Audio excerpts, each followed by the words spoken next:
The freezing rain poured relentlessly, soaking his frail, trembling body. He didn't move. He didn't want to live anymore. The German shepherd once loved and cared for was now alone, abandoned on the side of a desolate road. The people he trusted had betrayed him. His dull eyes reflected a single thought. It was over. Then headlights pierced through the darkness. But would someone finally stop?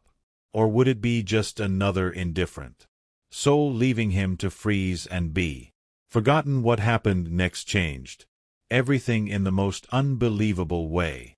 The rain came down in relentless sheets, soaking everything in its path. The night air was sharp, the wind howling through the empty stretch of road, carrying the bitter cold with it. Each drop hit the asphalt with a harsh slap, pooling into dark puddles that reflected the distant glow of streetlights. Curled up on the muddy shoulder of the road, a German shepherd lay still, his frail body pressed against the cold ground. His fur, once thick and full, was now soaked through, clinging to his emaciated frame.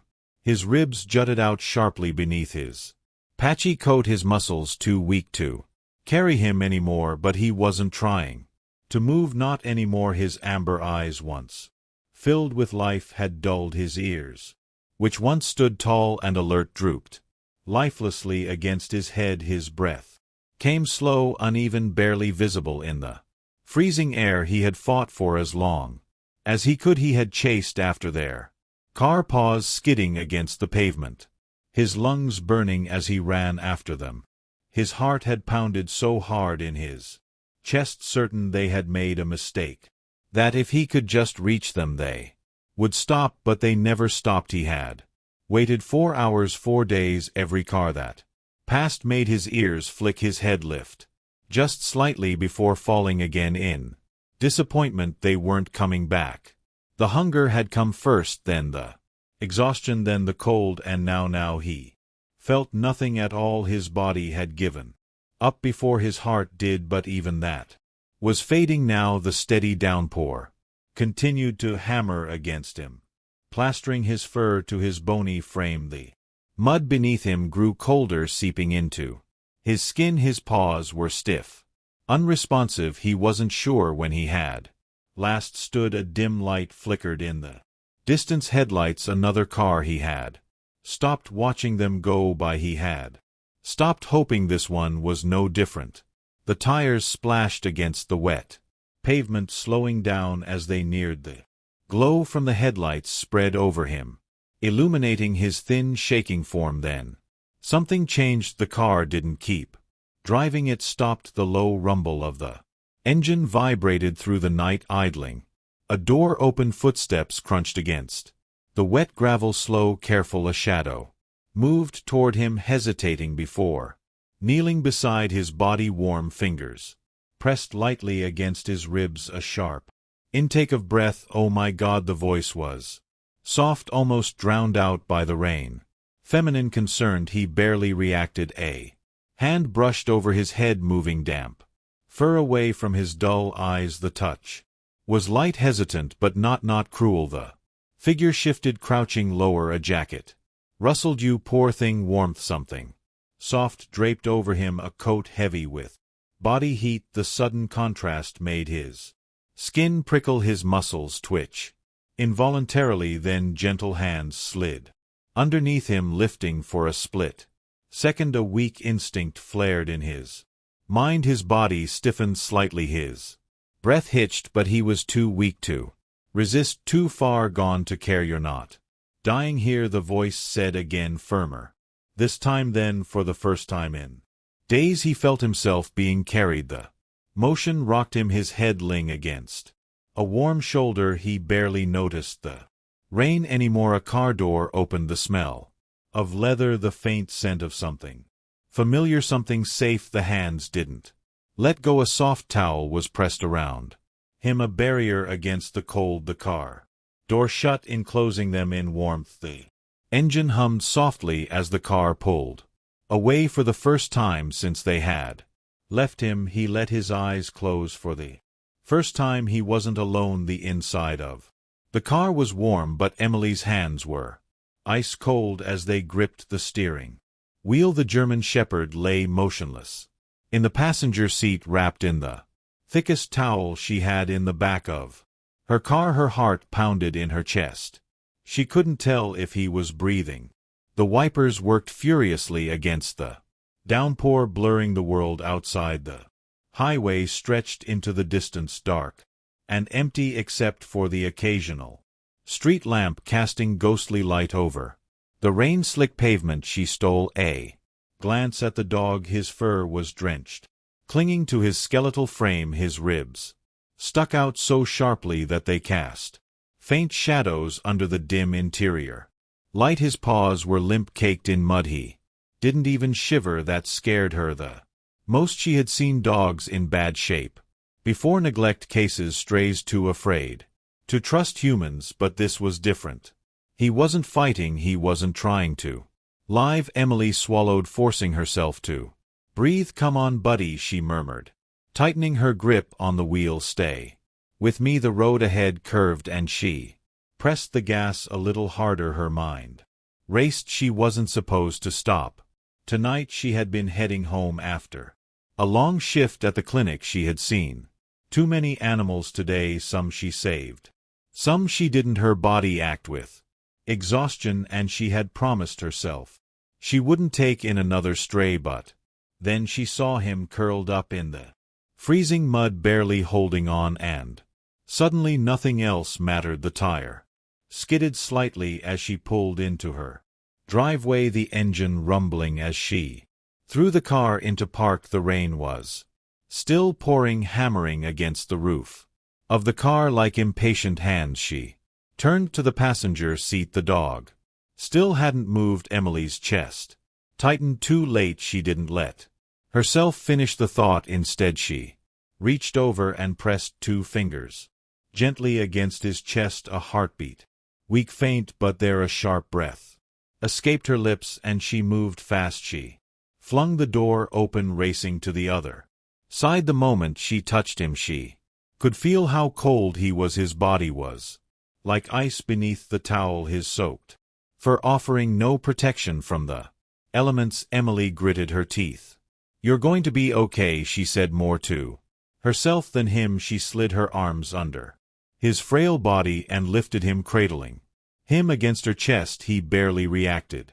She had treated dogs that snapped and fought even in their weakest moments, but not him. This dog had given up. Emily pushed through the rain, rushing toward the porch. The lights from inside cast a warm glow against the storm, welcoming but distant. Her front door swung open before she could reach it. Jesus, what the hell happened? Her best friend and roommate Mark Spencer, 35, stood in the doorway, eyes wide with concern. His dark hair was tousled, his flannel pajama pants loose around his legs. Emily didn't stop. "Help me get him inside," she said, pushing past him. Mark stepped back as she carried the dog straight to the living room. The house was warm, the heat turned up high, a stark contrast to the bitter cold outside.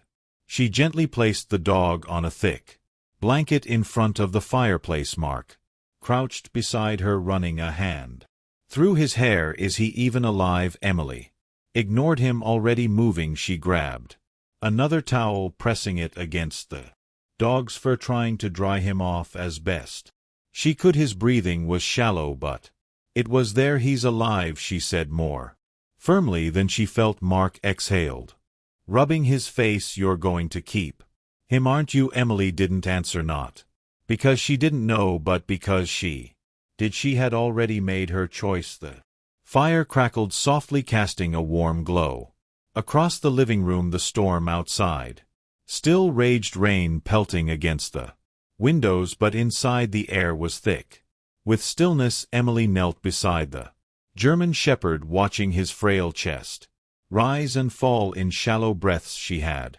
wrapped him in thick blankets, but he was still ice cold to the touch. His fur remained damp despite her efforts, and every time she ran the towel over his body she winced at how thin he was. His ribs jutted out like sharp ridges, and the patches of missing fur exposed raw Skin underneath it had been a long time since someone had cared for him. Mark stood behind her, arms crossed, his brows furrowed in concern. Hugh's not moving much, he muttered. That's not good, right?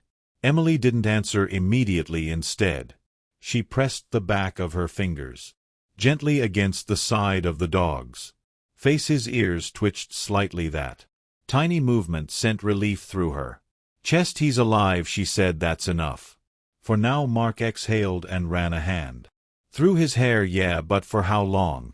Emily ignored him. She grabbed a small bowl of warm water and a sponge, then carefully began cleaning the dirt and mud from his paws. Each one was stiff, unresponsive, too weak to fight her, too weak to care. Her heart clenched. She had seen dogs like this before. Not all of them made it. She refused to let that happen to him. Minutes passed, maybe hours. Emily barely noticed the time. She worked in silence, carefully warming his body, massaging his paws and checking for injuries. At some point Mark left the room, but she didn't care. Her focus was on him, but the dog didn't react to anything. No flinching, no eye movement. It was like he was trapped somewhere far away. Finally she reached for the bowl of water, dipped her fingers in and gently pressed a few drops against his cracked lips. For a moment nothing, then his tongue flicked out. Emily held her breath. It was barely a movement, just the faintest instinct to react, but it was there. He wanted to live. She pressed the edge of the bowl closer to his mouth, tilting it slightly. Another flick of his tongue, then a sip. It wasn't much, but it was enough to make her chest tighten. With hope she ran a hand over his head, her fingers barely grazing the soaked fur behind his ears. You're safe now, she whispered. He didn't respond, didn't lift his head, but for the first time since she had found him, his body let out a slow, shaky breath, a surrender, a small, fragile sign of trust. Emily leaned back, exhaustion crashing over her, but she didn't move from the floor. Instead she pulled the blanket up higher around him, making sure he was as warm as possible. And then finally she whispered the words she already knew were true. I'm not giving up on you. Outside the storm continued. Inside, for the first time in days, he wasn't alone. Morning light at the morning filtered through the curtains, casting a golden glow across the wooden floor. The storm had passed, leaving behind only the occasional drip of water from the roof and the damp scent of rain-soaked earth. Emily sat cross-legged beside the German shepherd, exhaustion settling into her bones. She hadn't slept, not really. Every time she closed her eyes, her mind snapped awake, her instincts tuned into his breathing, his movements, any sign that he was slipping away. But now, as she watched him, she noticed something different. His chest rose and fell with more steadiness.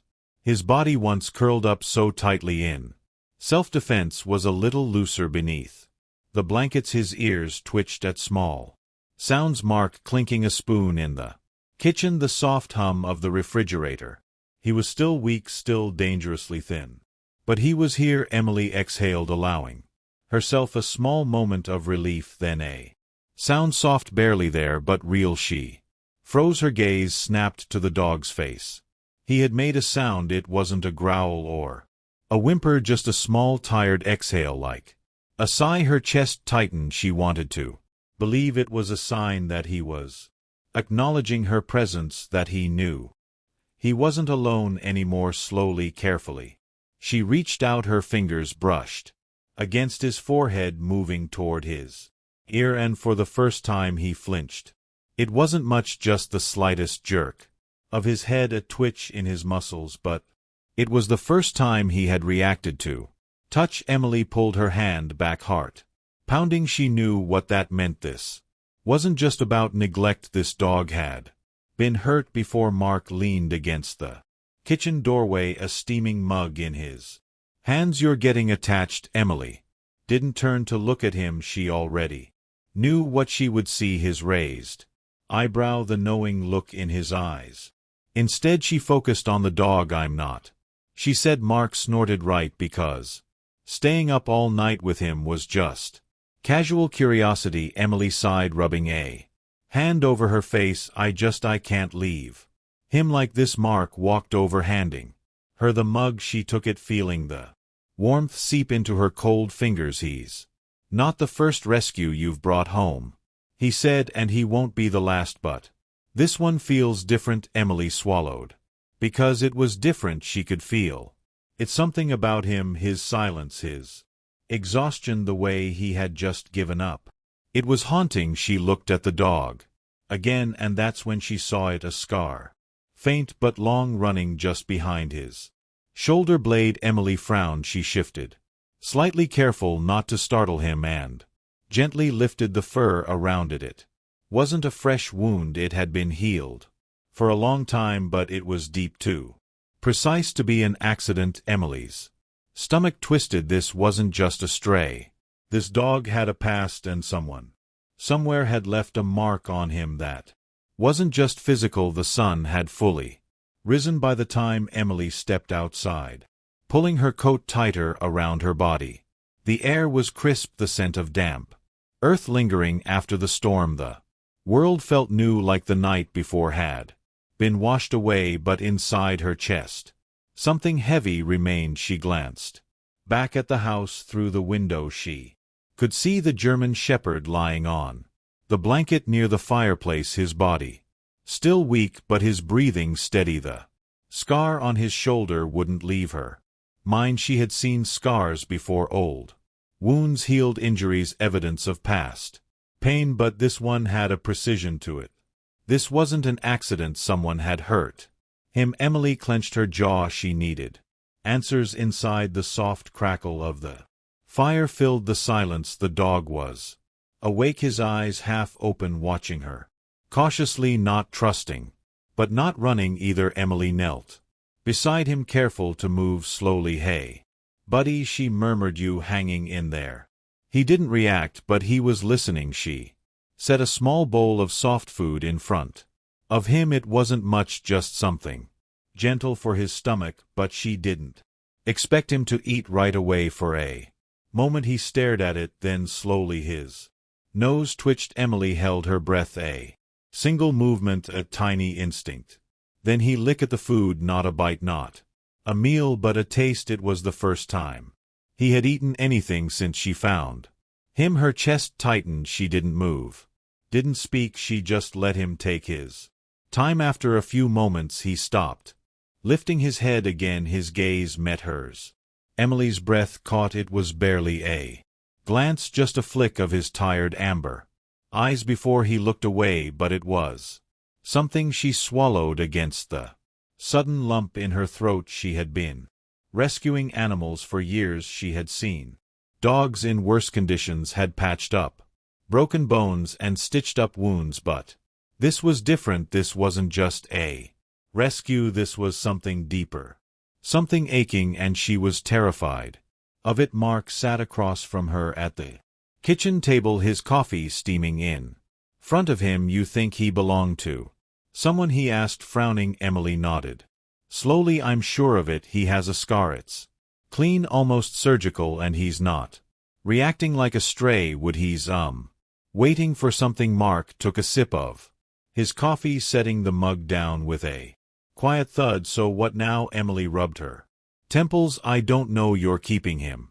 she sighed. I don't know that either. Mark smirked. Yeah, you do. Emily exhaled, glancing toward the living room. The dog was still there, his head resting on his paws. His body, though frail, had relaxed slightly. The blankets around him weren't just covering him now. He had buried himself into them, like maybe he was finally allowing himself to believe he was safe. She swallowed. She had promised herself she wouldn't get attached, but looking at him now, she knew it was too late. She was already his. The morning air was sharp, crisp, with the lingering chill of last night's storm.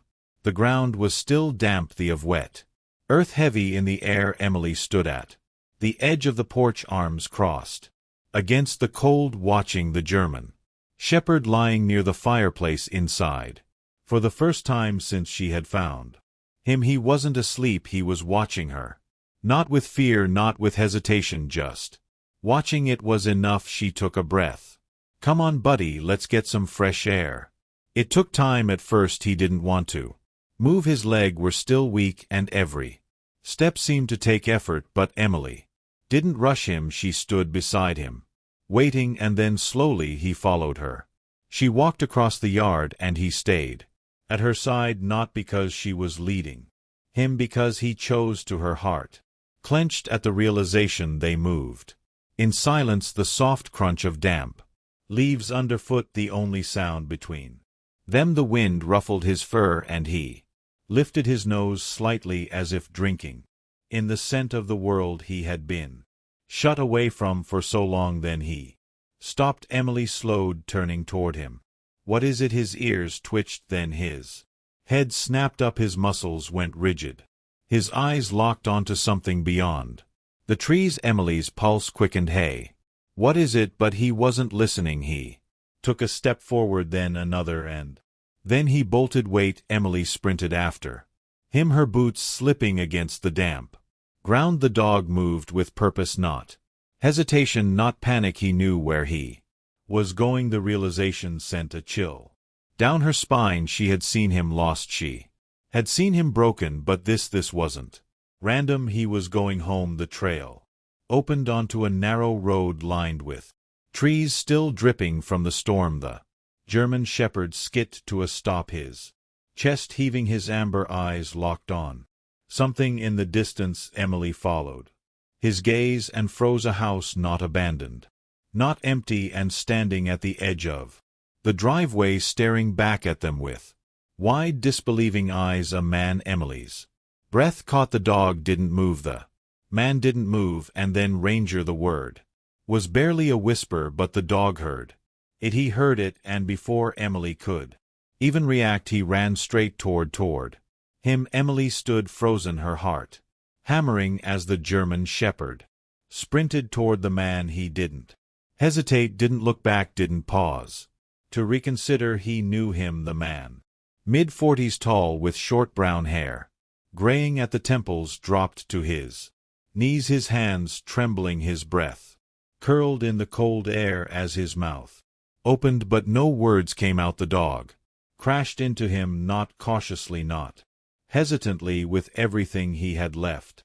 Emily's chest tightened as she watched the sheer relief on both their faces. The shepherd, Ranger as the man had called him, pressed against him, bearing his face in his chest, his tail moving. For the first time since she had found him, a low, broken whimper escaped the dog's throat. The man's arms wrapped around him, his fingers digging into his fur, pulling him impossibly closer. Emily swallowed the lump forming in her throat. This wasn't just a stray finding an old home. This was something deeper. She took a slow step forward. You know him? The man finally looked up, his eyes glassy with disbelief. He nodded. His name is Ranger.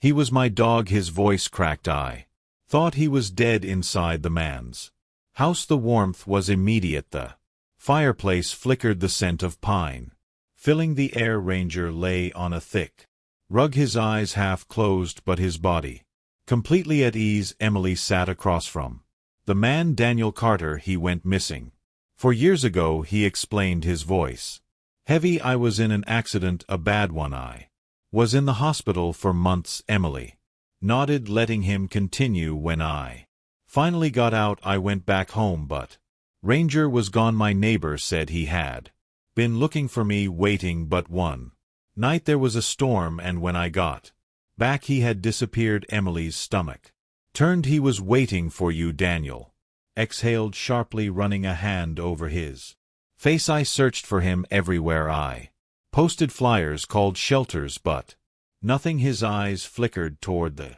scar on Ranger's shoulder. Emily followed his gaze. You think someone took him? She asked. Daniel's jaw clenched. I don't know, but someone hurt him. Silence settled between them. Emily glanced at Ranger. He was finally home, finally warm, finally safe. Her chest tightened. This was what she had wanted for him, right? So why did it hurt so much? She stepped outside, letting the cold air bite at her skin. She needed a second to breathe to let him go. Footsteps sounded behind Haru. Leaving Emily turned. Daniel stood in the doorway watching her carefully. She forced a smile. Yeah, he's where he belongs. Daniel hesitated then stepped forward. You saved his life, Emily swallowed. I just got him out of the rain. Daniel shook his head. No, you gave him a reason to fight. Emily let out a breath, looking away. Listen, Daniel rubbed the back of his neck. I owe you more than I can ever repay, but I also. He hesitated, then gestured toward the house. Hasn't taken his eyes off you since you stepped outside. Emily stiffened slowly. She turned her head through the window. Ranger was watching her. His ears perked slightly. His body was relaxed, but his eyes held something else, something she wasn't expecting. A question, a hesitation, a choice. Her throat tightened. Daniel exhaled, a small smile tugging at his lips. I think he has two homes now. Emily's breath caught, and when she stepped forward, Ranger wagged his tail. After 4 long years of waiting through storms, hunger, and heartbreak, Ranger finally found his way home. But in the end, home wasn't just a place, it was the people who refused to give up on him. Emily could have driven past that road, ignored the lifeless figure in the rain, and never looked back. But one choice, one moment of kindness changed everything. Because sometimes the ones we saved end up saving us too. If this story touched your heart, don't forget to like this video, subscribe to the channel, and turn on notifications to see more powerful and inspiring stories like this one. And let us know in the comments, have you ever rescued an animal? Share your story with us.